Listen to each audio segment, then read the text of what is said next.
E aí, pessoal, tudo bem? Para um iniciante, o cálculo de matrizes envolve muitos números. Para você que está fazendo esse curso de álgebra linear, eles envolvem vetores. As colunas de AX e AB são combinações lineares de N vetores, as colunas de A, tá? Então aqui vai de números e vetores para um terceiro nível de entendimento, o mais alto possível. Em vez de colunas individuais, olhamos para os espaços de vetores. Sem ver os espaços vetoriais e principalmente seus subespaços, a gente não entende tudo sobre AX igual a B, tá? Então,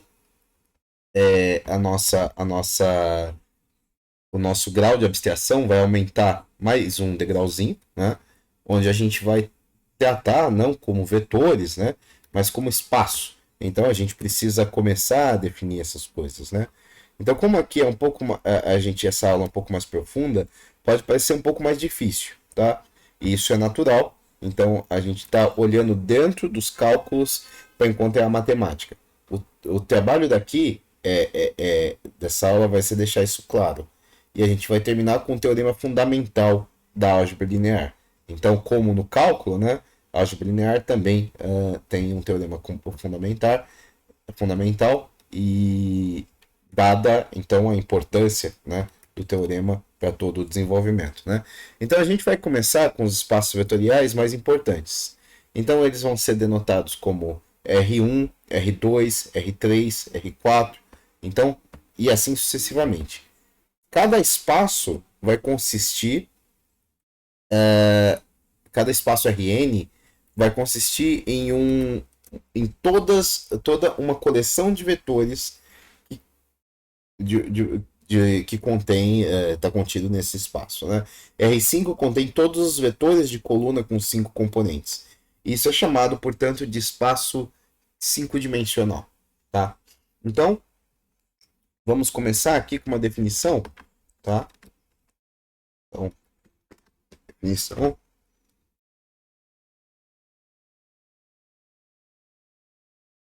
Primeiro a gente precisa começar com a lousa funcionando. Aí, então, a definição vai ser o espaço Rn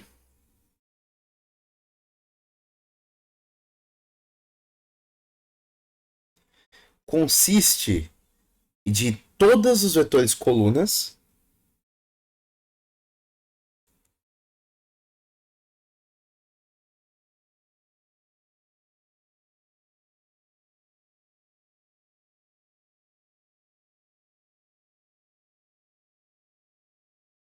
tá? Com N componentes.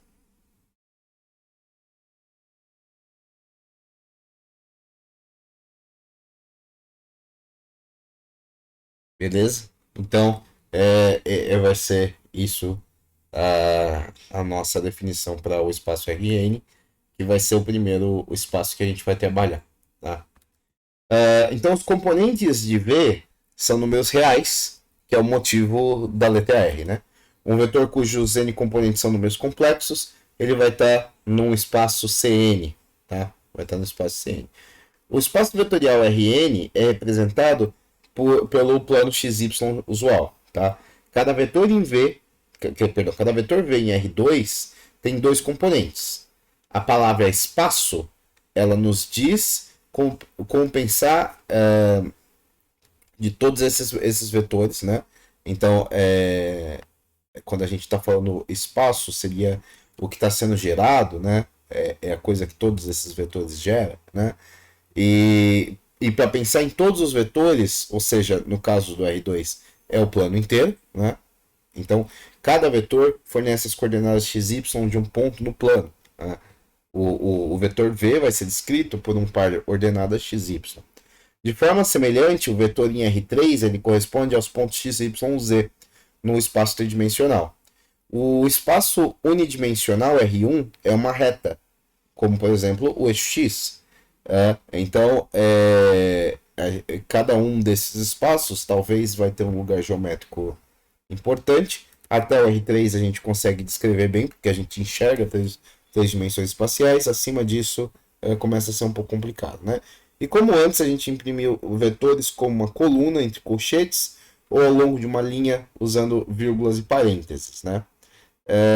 Então, um vetor 4, um vetor.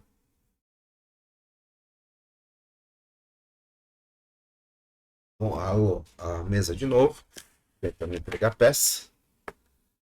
Voltou. Então, esse vetor aqui, tá? Esse vetor aqui, ele pertence ao espaço R2, tá? R2. Na verdade, esse R não é o grafado de real, tá? Ele é R normal, tá? Um vetor do tipo 11011, ele pertence a R5, tá? Porque ele tem 5 componentes. E um vetor do tipo 1 mais I, 1 menos I, vai pertencer ao espaço C2, tá? Que é o espaço de vetores de dois componentes, formado por componentes complexos, né? Então, esses daqui são alguns exemplos, tá? Alguns exemplos de componentes ou pertencentes, né? Objetos pertencentes ao espaço. O melhor da álgebra linear é que ela lida facilmente com espaços pentadimensionais, né? A gente não precisa desenhar os vetores, a gente apenas precisa desenhar os 5 números, né? Ou para um espaço Rn, né? Os n números, né? Então, pensar em R5 é impossível, né? Ou muito difícil. Quem sou eu para dizer que é impossível, mas tratar ele usando a álgebra linear é relativamente fácil. Então, para multiplicar V por 7, a gente multiplica cada componente por 7. Aqui 7 é um escalar. Para adicionar vetores, tá? Para adicionar vetores em R5, tá? A gente adiciona os componentes de cada vez. As duas operações vetoriais essenciais ocorrem dentro do espaço vetorial e produzem combinações lineares, tá? A gente pode adicionar qualquer vetor em Rn e a gente pode multiplicar qualquer vetor V por qualquer escalar C, tá? São as duas operações fundamentais que existem dentro de um espaço vetorial, beleza? Adição de vetores e multiplicação de vetor por escalar, ok? Então, dentro do espaço vetorial, e a gente precisa falar isso entre aspas, né? Significa que o resultado fica no espaço, tá? Então ele tá, assim como nas funções que eram no ensino médio, quando tinha aquelas questões de vestibular, que era a função que vai de R em R. Aqui é a mesma coisa. Então, quando a gente fala dentro do espaço vetorial, significa que os resultados vão ficar no espaço. Se V é um vetor, né? Em R4, com componentes 1, 0, 0, 1, então 2V ele também é um vetor em R4 com componentes 2, 0, 0, 2. Então, nesse caso, 2 é o escalar, né? Mas perceba, né, que a operação realizada dentro do espaço continua no espaço. Toda uma série de propriedades pode ser verificadas em RE, tá? Por exemplo, a lei comutativa, né, que é v mais W igual a W mais V. A lei distributiva, que é uma constante vezes V mais W igual a constante vezes V mais a constante vezes W. Tá? Existe um único vetor zero que satisfaz a relação 0 mais V igual a V. Tá? Todas essas são as 3 das 8 condições listadas, tá? No início de todo o conjunto de condições que pode ser retirado do espaço vetorial, né? Então, a gente só precisa que obedeça as duas operações, né? Adição de vetor e multiplicação por escalar, e todas essas propriedades a gente vai retirar a partir daí. Essas 8 condições são exigidas de todos os espaços vetoriais, tá? Existem vetores diferentes de vetores colunas e espaços vetoriais diferentes de Rn, tá? E todos os espaços vetoriais têm que obedecer essas 8 regras razoáveis, tá? Então, comutatividade, a lei distributiva, vetor zero, a presença de elemento neutro, todas aquelas propriedades básicas da álgebra linear precisa estar presente em qualquer tipo de espaço, independente de que espaço vetorial ele seja. Tá? Então, um espaço vetorial real é um conjunto de vetores cujas regras para a adição de vetores e para a multiplicação por números reais existem. Né? Então é um conjunto de vetores e as regras também. Tá? Então a gente não consegue desassociar. Então o espaço vetorial é o conjunto dos vetores junto com as regras de adição e multiplicação por escalar. A adição e a multiplicação precisam produzir vetores que também estão no espaço. Então qualquer operação que eu fizer dentro do espaço precisa continuar no espaço. Né? Qualquer operação dentro das definidas. Né? Adição por vetor e multiplicação por escalar. E as 8 condições precisam ser satisfeitas, o que geralmente não é um problema. Então aqui a gente pode dar um exemplo de 3 espaços vetoriais diferentes de Rn. Então, por exemplo, um espaço M, que é o espaço vetorial de todos os números reais 2 por 2, né? Todas as matrizes reais 2 por 2, tá? Isso é um espaço M, eu chamo de M, e ele é um espaço vetorial. Um espaço F, que é o espaço vetorial de todas as funções reais, tá? O espaço Z, que é o espaço vetorial que consiste apenas no vetor zero, tá? Então, no espaço M, que é o espaço das matrizes, todas as matrizes reais 2 por 2, o vetor é realmente a matriz, tá? Quando a gente fala vetor, a gente está falando da matriz inteira, matriz 2 por 2. Na F, que é o espaço das funções, os vetores são as funções. Em Z, a única adição permitida, né, que é o espaço onde só tem o zero, é 0 mais 0 igual a 0. Em cada caso, a gente pode adicionar matrizes a matrizes, funções a funções, vetor 0 a vetor 0. A gente pode multiplicar uma matriz por 4, uma função por 4, ou o vetor 0 por 4. Então, o resultado ainda continua em M, ou em F, ou em Z. As 8 condições aqui são facilmente checadas. Tá? Então, o espaço de funções F é infinito dimensional. Uma função, um espaço menor de função, por exemplo, é o espaço P, ou Pn, que vai conter todos os polinômios a0 mais a1 vezes x, mais a2 vezes x ao quadrado, mais até a n vezes x, n ao quadrado, x, a n até x, x elevado a n, né, de grau n. O espaço Z é um espaço zero dimensional, porque qualquer... é razoável, é uma definição para dimensão, né? Então, Z é o menor espaço vetorial possível, tá? Que é o espaço onde só tem o vetor nulo. Então, a gente hesita a chamar ele de R0, que significa nenhum componente, tá? A gente pode pensar que não existe nenhum vetor no R0, mas aqui no Z existe um vetor, exatamente um vetor, né? O espaço vetorial Z contém exatamente um vetor que é o vetor nulo, tá? Então, não é que não existe. Existe um vetor e ele é nulo. Então, no espaço, a gente pode fazer todas as nossas operações, né? Então, nenhum espaço pode prescindir desse vetor zero, tá? Então, cada espaço tem o seu próprio vetor zero, tá? Cada espaço vai ter o seu próprio vetor zero. A matriz zero, a função zero e o vetor 0, 0, 0 no caso de R3, tá? Então, isso a gente consegue fazer todo esse malabarismo, tá?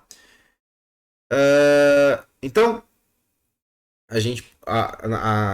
uma coisa que a gente pode tentar extrapolar daí, né?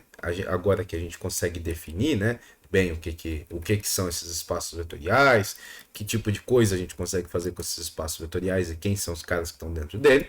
Em momentos diferentes, a gente pode pedir que você pense em matrizes e funções como vetores, né? Que é o que a gente acabou de fazer. Mas sempre os vetores de que mais precisamos são os vetores colunas comuns. Tá? Eles são vetores com n componentes, mas talvez nem todos os vetores com n componentes. Tá? Existem importantes espaços vetoriais dentro de Rn. Esses são subespaços de Rn. O raciocínio é semelhante ao caso dos diagramas de Venn. Né? Quando a gente está estudando as relações de contido, não contido, né? É mais ou menos isso, quando a gente tem os subconjuntos. Né? Aqui a gente está falando de subespaços. Então a gente começa com um espaço tridimensional usual, tá? Por exemplo, R3. A gente escolhe um plano através da origem, né? Ou seja, 0, 0, 0. Né? Esse plano é um espaço vetorial por si só. Se adicionarmos dois vetores no plano, sua soma vai estar no plano. Se multiplicarmos um vetor no plano por 2 ou menos 5, ele ainda vai estar no plano. Um plano no espaço tridimensional não é R2, mesmo que pareça R2. Né?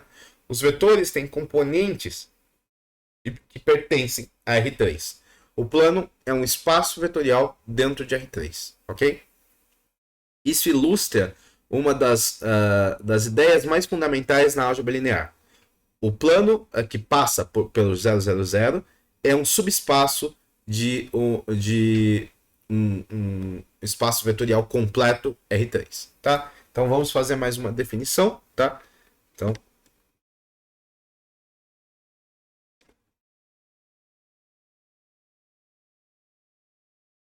eu não sei onde está o cursor. Porque o cursor do mouse é diferente do cursor da mesa.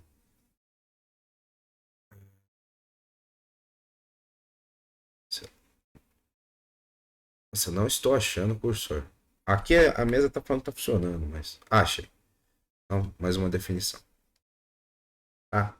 Então, um subespaço de um espaço vetorial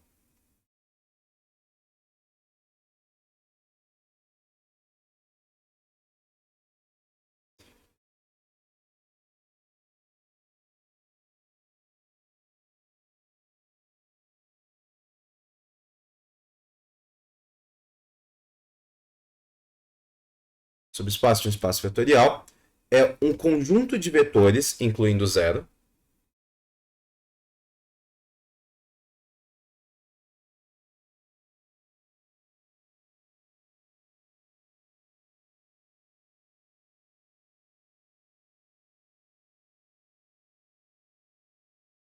eu não consigo escrever vetores ali. Então, vetores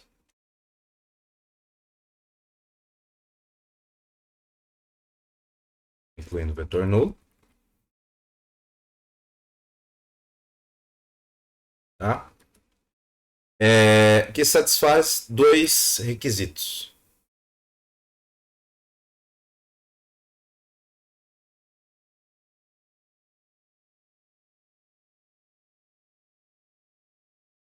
Duas condições. Se V e W são vetores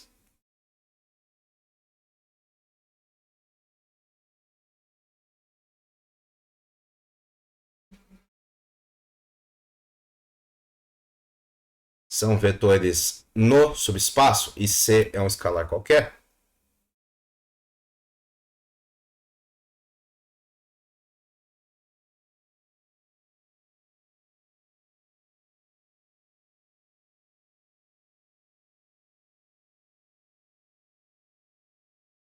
então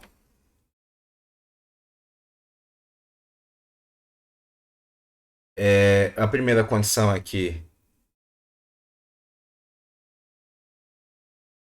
V mais W, a soma vetorial, ela está no subespaço.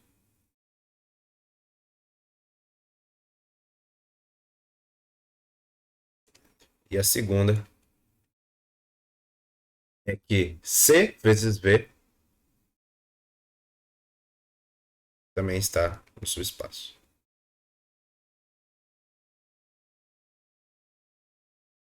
Tá?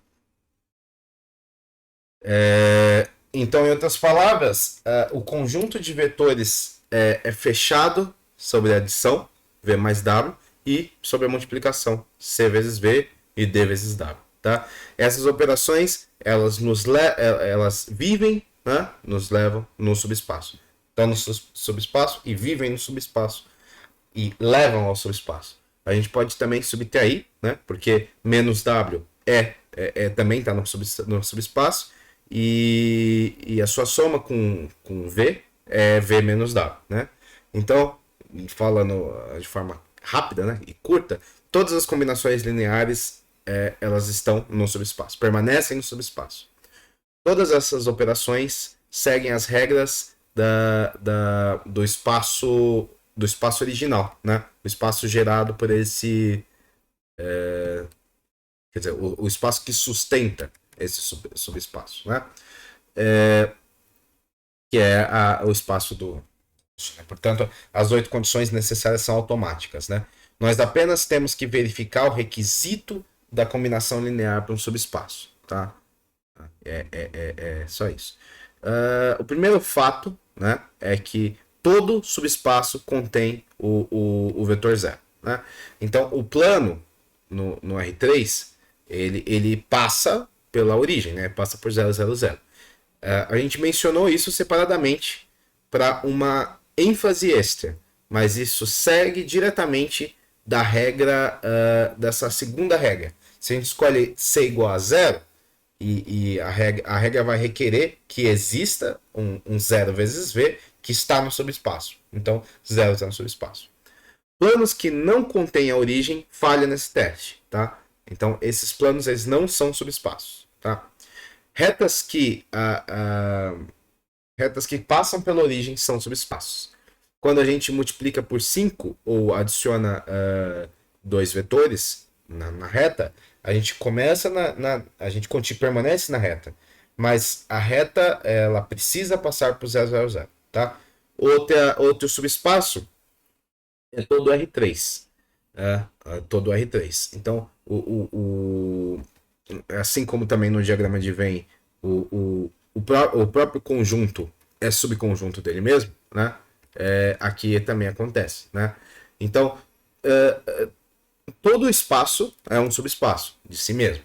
Então, aqui a gente pode pensar numa lista de todos os possíveis subespaços, tá? Todos os possíveis subespaços de R3. O espaço L, que é qualquer reta que passa por 000, subespaço R, L, na verdade. O subespaço P, que é qualquer plano que passe por 000. R3, que é o espaço completo, tá? E Z, que é o vetor nulo, só o vetor nulo, 0, 0, 0. Se a gente tenta pensar, né? Se a gente tenta manter apenas parte de um plano ou uma linha, né? Os requisitos para um subespaço não são válidos, tá? Então, a gente pode pensar em um exemplo em R2 e que não são subespaços, tá? Então, fazer um exemplo.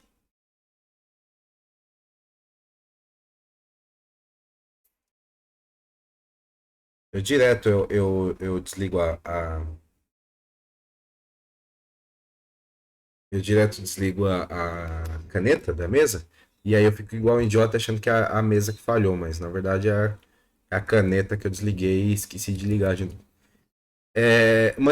Se a gente manter apenas os vetores x, y, cujos componentes são positivos ou zero, tá? Ou seja, ele vai estar em um quarto de plano, né? A gente tá no, os componentes são só positivos e zero, tá? A gente está no primeiro quadrante, né?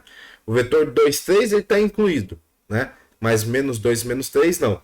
Portanto, a segunda regra é violada quando tentamos multiplicar por c igual a menos 1. Então, o quarto de plano não é subespaço, tá? Então, quarto de plano não é subespaço.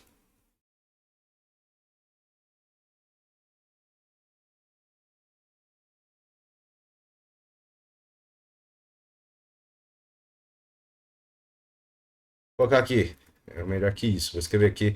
Que no caso aqui é o primeiro quadrante, né? Primeiro quadrante.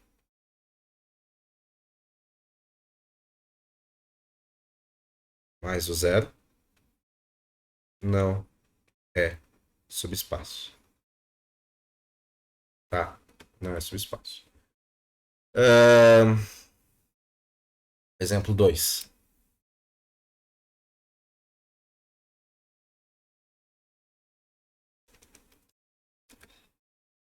Se a gente incluir também os vetores cujos componentes são ambos negativos, né? Agora a gente tem dois quartos de quadrante, né? A gente tem o primeiro quadrante e o terceiro quadrante, né? Se a gente usar, né? Se a gente olhar para a segunda condição, ela é satisfeita. A gente pode multiplicar por qualquer C. Mas a primeira, não. Né? A primeira falha. A soma de V igual a 2, 3 e W igual a menos 3 menos 2 vai dar menos 1, 1. Então, essa soma vai ter x negativo, y positivo. Vai estar no segundo quadrante. Então, ele vai estar fora, né? Fora do nosso espaço. Então, 2 quartos de plano também não formam um subespaço. Então, primeiro quadrante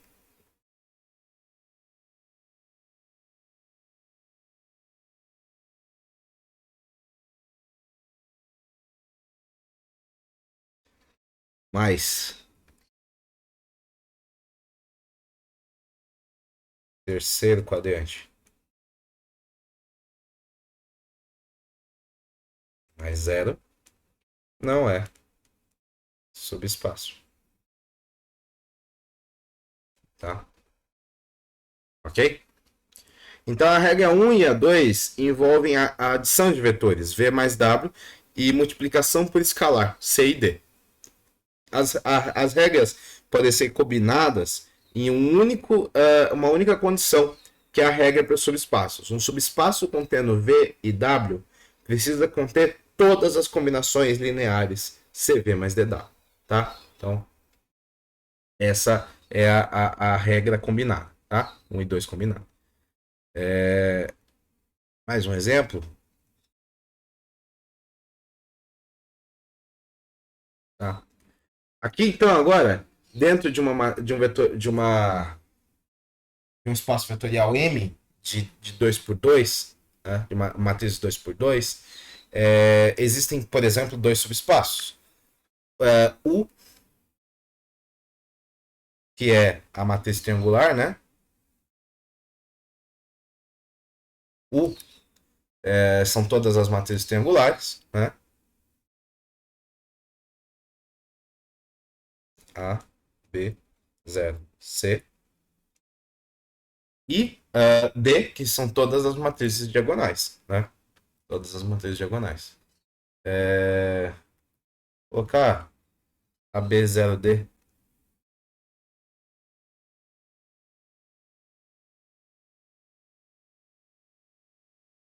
A, 0, 0, D. São subespaços, tá?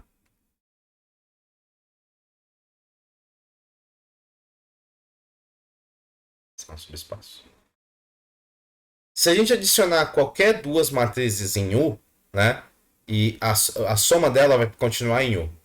Adicionar matrizes diagonais e a soma dela também vai continuar sendo diagonal. Então, nesse caso, D é também um subespaço de U. Interessante, né? D não é só um subespaço de M, mas é também um subespaço de U. É claro que a matriz zero ela está nesse subespaço. Quando A, B e D são todos iguais a zero. Né? Então, Z sempre é um subespaço, ok? Se a gente multiplicar a matriz de identidade, também forma um subespaço. Então, por exemplo, duas vezes a identidade mais três vezes a identidade, ele está nesse subespaço. Né? Então, que é 3 vezes 4i. Né? 3 vezes 4i. A matriz CI forma uma matriz de linhas, né?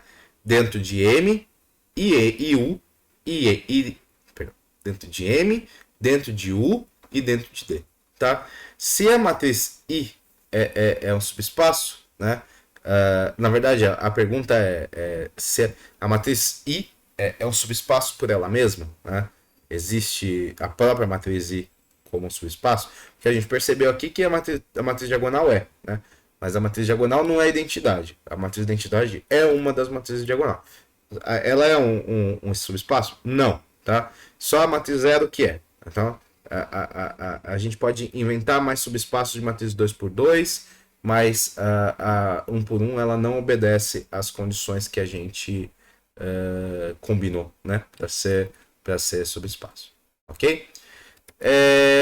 Os subespaços mais importantes, eles estão ligados diretamente a uma matriz A, tá? Então a gente está tentando resolver aqui, desde o começo do curso inteiro, a x igual a b. Tá? Se não é invertível, o sistema é solúvel para alguma banda, né? E não solúvel para outra. Né? É, perdão. Ele é para algum B, tá? E também pode ser que não tenha solução para outros Bs, né? A gente quer descrever, né, de uma forma os bons lados direitos, tá? B, os vetores que podem ser escritos como A vezes algum vetor X, tá? Então, quais são os Bs que funcionam, que são solúveis, né? Então, e B', tá? A gente vai chamar de B, esses Bs, né? Vão formar o espaço coluna, o espaço coluna de A. Então, vamos lembrar que a X é uma combinação de colunas de A, né? Então, para conseguir qualquer B possível, a gente usa todos os X possíveis, tá? Então a gente vai começar com as colunas de A, tá? E tomar todas as suas combinações lineares. Isso produz um espaço coluna de A, tá? E isso é o espaço coluna gerado por um vetor coluna, tá? Então, esse cara aqui vai ser a nossa nova definição, que é o espaço coluna, tá? É um espaço vetorial formado por vetores colunas, tá? Então, eu vou denotar isso como C e entre aspas A. Esse espaço coluna de A não contém somente as n colunas de A, mas todas as combinações AX, tá? Então mais uma definição pra gente.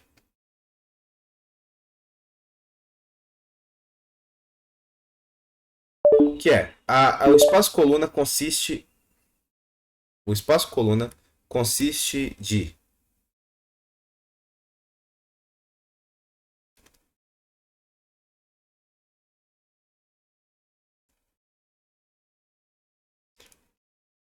todas as combinações das colunas.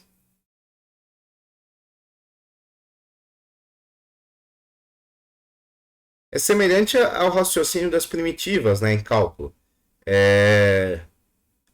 Quando a gente calculava as antiderivadas, né, e não as integrais definidas, né, mas as indefinidas, né, as antiderivadas, a gente não tinha uma função, mas a gente tinha uma família de funções, né? Aqui é semelhante, tá? Aqui é semelhante. Então, aqui a gente tem um espaço que é a família das combinações lineares. Tá? As combinações são todas vetores possíveis a x, tá?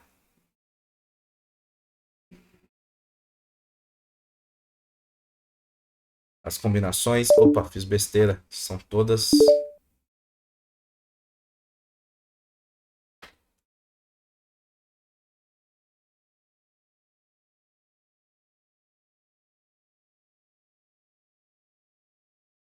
vetores possíveis a x, né? E eles vão preencher o espaço coluna.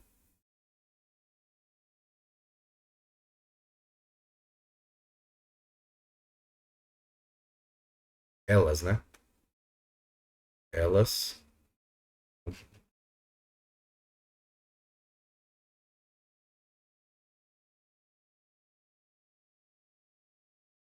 Espaço coluna de A. Tá? Ok?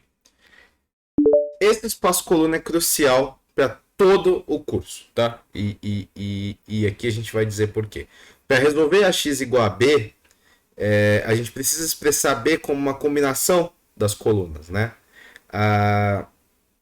O lado direito, b, ele tem que estar no espaço coluna, né? Produzido por A. do lado esquerdo da nossa equação, ou caso contrário, se ele não tiver no espaço coluna, não tem solução, né, o sistema.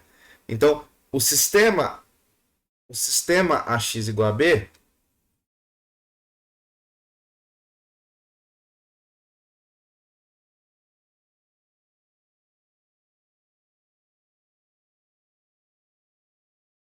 sistema X igual a B é solúvel se e somente se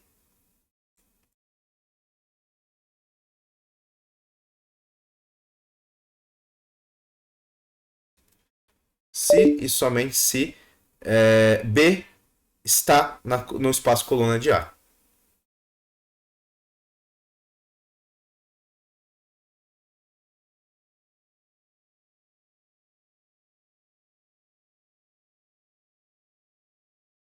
Ok? Quando B ele está no espaço coluna, ele é uma combinação das colunas, né?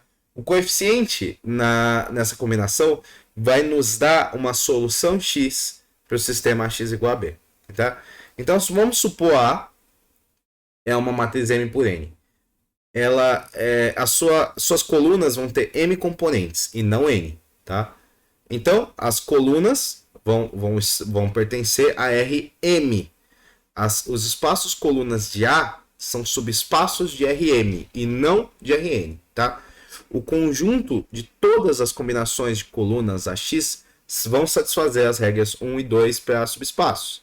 Quando a gente adiciona combinações lineares ou multiplica por escalares, né, a gente ainda continua produzindo combinações dessas colunas, tá? A palavra subespaço é justificada por contar que são todas as combinações lineares, tá? Então a gente pode dar um exemplo que pode ser uma matriz A 3 por 2, tá? Cuja o espaço coluna é um subespaço de R3, tá? Então, vou fazer mais um exemplo.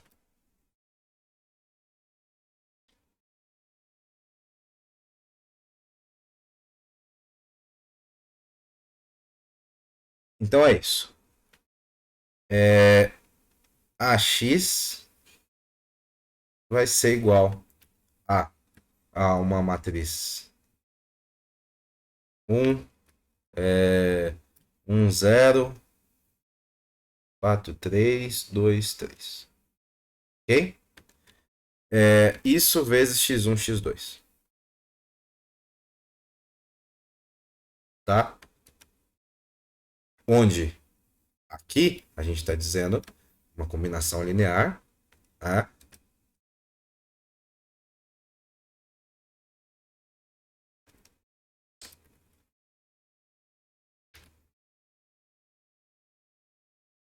X1 vezes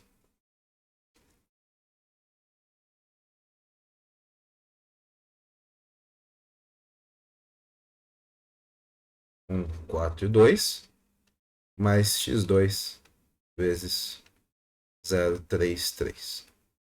Ok? A gente tem isso. Né? O espaço coluna de A é um plano. Né? É um plano. Tá? Então, se a gente tem esse exemplo, a gente consegue traçar o plano que é o espaço coluna de A. Cadê? Aqui. Ok?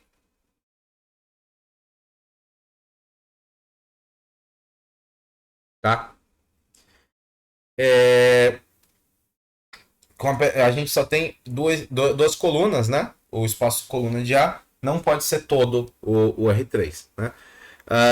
O espaço coluna de todas as combinações das duas colunas, né, vão preencher um plano em R3, né, que é o do desenho. Né? A gente está desenhando aqui um vetor particular B, tá, com uma combinação das colunas. Esse B, que é igual a x, ele está no plano, tá? Ele existe no plano. O plano ele tem espessura zero, tá? Então é mais preciso dizer que B ele está em R3 e ele não é um espaço coluna, né? Para mais Bs, né? Para outros Bs, não existe solução para a nossa, por exemplo, uma equação de três equações e duas variáveis, né? Então a gente pode encontrar Bs que existam dentro desse plano, né? Como esse que a gente colocou, ou a gente pode colocar Bs que estejam fora do plano, né? Que aí não vai ter solução, tá?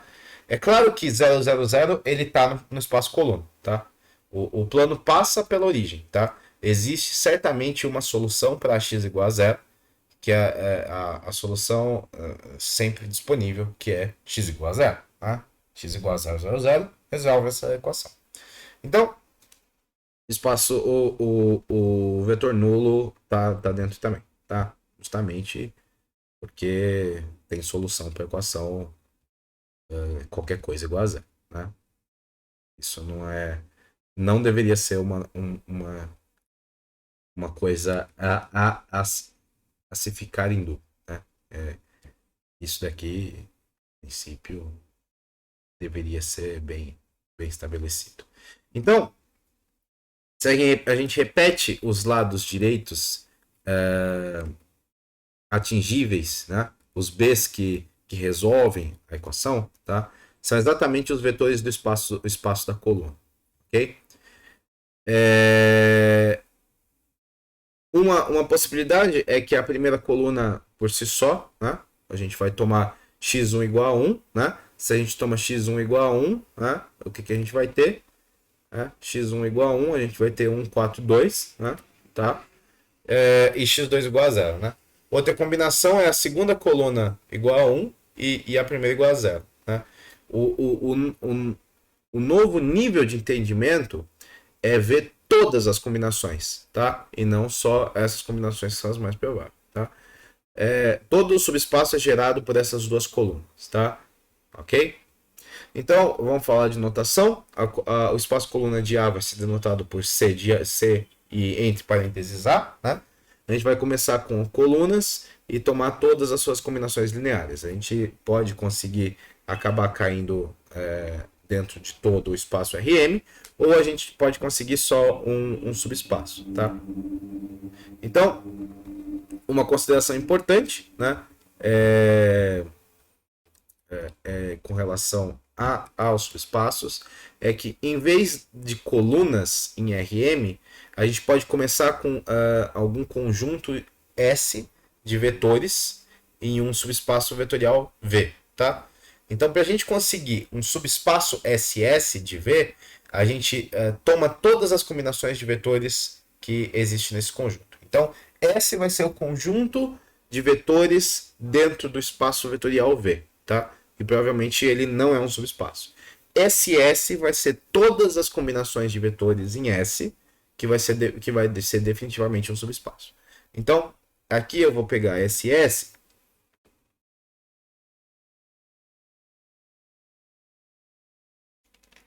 como sendo todas os C1 vezes V1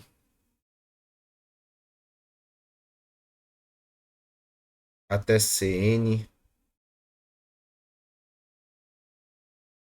vezes Vn. Deixa eu mudar a grafia do V. Preciso me atentar a isso, tá? Porque V maiúsculo eu vou tentar me obrigar a fazer V maiúsculo como sendo do subespaço de V, tá? Então, isso é igual ao subespaço de V gerado por S, tá?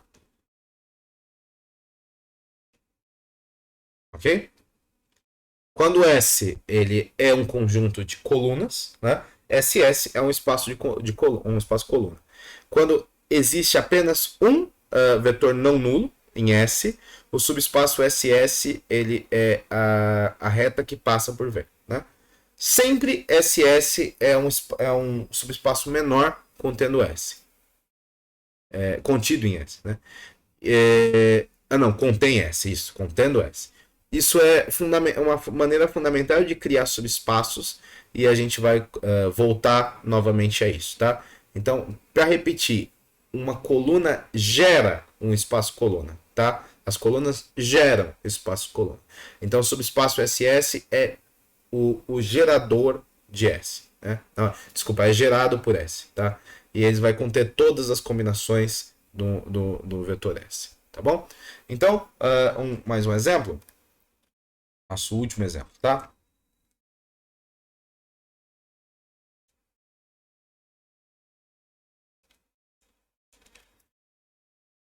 Então a gente vai descrever. Vamos pegar exemplos que descrevem espaços colunas e eles são subespaços de R2. É, então vamos pegar I.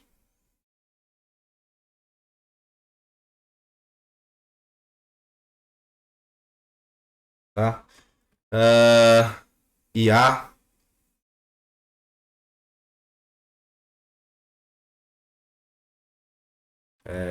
1, 2, 2, 4. B. 1, 2, 3.